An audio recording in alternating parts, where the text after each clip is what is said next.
Hey everybody, this is Andrew here with the Tower E-Bike Repair Shop, and today we're going to be talking about things you wish you knew before you bought your e-bike. Now, we service all sorts of e-bikes. We've had bunches and bunches of customers, so we're bound to have some people that may not be as happy about the purchase of their e-bike that they made. So we're making this video to hopefully give you some things to keep in mind while you're shopping for an e-bike, to make sure that when you finally get the e-bike, it is perfect for you and everything that you were hoping for. So without further ado, we will get off to it. Now, I've sold bikes for quite a while. I've been in the bike industry for about 10 plus years. And one of the things I always like to tell people when it comes to shopping for bikes, and this is bikes in general, not just e-bikes, and that is shop at the core of what you cannot change. So the style of the bicycle. I have seen people be very unhappy with their bicycle purchases because they purchased a bike that really just didn't fit their riding style. Like one of the big ones is some of these fat tire bikes. Like we have this Quiet Cat here. This Quiet Cat is fantastic at riding off-road, cutting through leaves and rough terrain and sand or snow. It's fantastic. But if you live in the city, you really probably don't need this bike.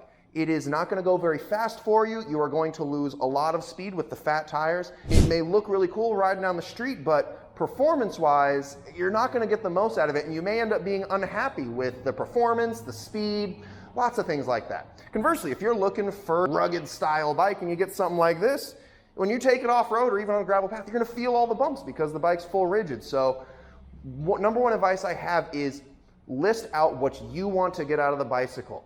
Features you're looking for, places you want to ride, and let that dictate the style of bike you want. The other big one is make sure the frame sizing fits for you. In the regular bike world, basically every bike comes in multiple sizes, so you can get the perfect fit for you. But in the e-bike world, a lot of brands are a little more one size fits all, so you definitely want to be aware of the sizing on the bike. On one side, if it's a super gigantic frame with the super beefy top tube and you're a little bit on the shorter side, you probably don't want to get on that bike because it's going to be cumbersome to use. On the tail end of that, if you're really tall and you see some, small mini pit bike, you're going to be all cramped and close. Speaking from experience, it's not fun being on a super small bike.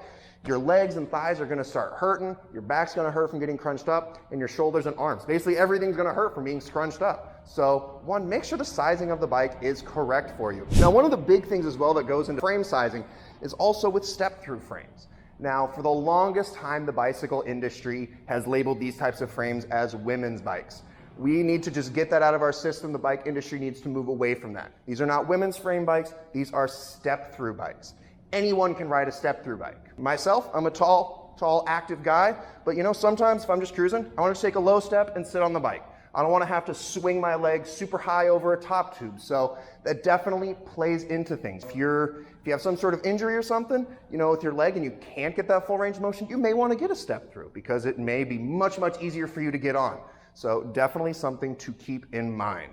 One of the other points I really like to drive home when shopping for e-bikes is everyone focuses in on the motor and the battery. But there's a lot more to an e-bike than just the motor and the battery. There's a whole bike underneath there. And if the bike part of it isn't great, well, it doesn't matter how good the e-bike stuff is. It's not going to be fun to ride. So definitely pay attention to components and build quality that goes onto a bike. A lot of people just shop, I want the fastest bike there is out there. Well, yeah, you can shop via just watts, but you may not get a great bike. It may not be a good build, but hey, it's got a strong motor. So branch out. Don't just focus on the electronics. Look at all the other things. Big things like seats and grips. Now, you can always change those at the end of the day. If you have a bike and you're like, this is the bike of my dreams. It fits everything. It's got all the specs. It's the perfect ride style, but man, seat and grips suck.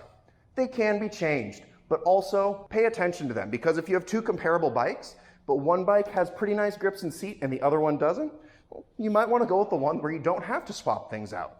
So there's a lot of factors that you should definitely play into with picking the exact bike that fits your ride style. One of the other last things that I always like to talk to people about when it comes to picking e-bikes is the brand. The brand plays a huge part in it, not just in the quality, but afterwards. E-bikes, they have their own unique systems depending on the brand or the build or the style of electric system. And some of them are pretty proprietary. You can only get parts from a brand. Now, speaking as the guy who sources all of our parts from different brands, some brands are fantastic and responsive and have parts available and get them shipped out within a day and in your hands within a week and you're riding by the weekend. There are other brands where you kind of send an email off and It's just gone. And who knows if someone responds. Maybe you do get a response, but once you get a response, trying to get a second response or parts may be very difficult. So definitely pay attention to the brands. It's really easy to shop via price and build and be like, this bike's perfect for me. It's a fantastic price. I've seen it countless times where someone's like, well, I love this bike, but the company's gone, or they won't respond to me, or I can't get parts. Well, sometimes these bikes, they can't be fixed without the proprietary parts. Sometimes we have rebuilt electrical systems with other systems and gotten bikes running again. That's a very, very expensive process, and if you can avoid it, why wouldn't you? Definitely pay attention to the brand, look at reviews, and not just reviews on the website, outside reviews. Reviews from external e-bike companies, Google reviews, all sorts of stuff. But definitely know who you are buying from and if they're gonna help you out further down the line. Those are our tips and tricks that we think you should pay attention to when you are shopping for an e-bike. There may be some other important ones. Do you have some ideas of things you always want to pay attention for? Be sure to let us know, and thanks for joining us.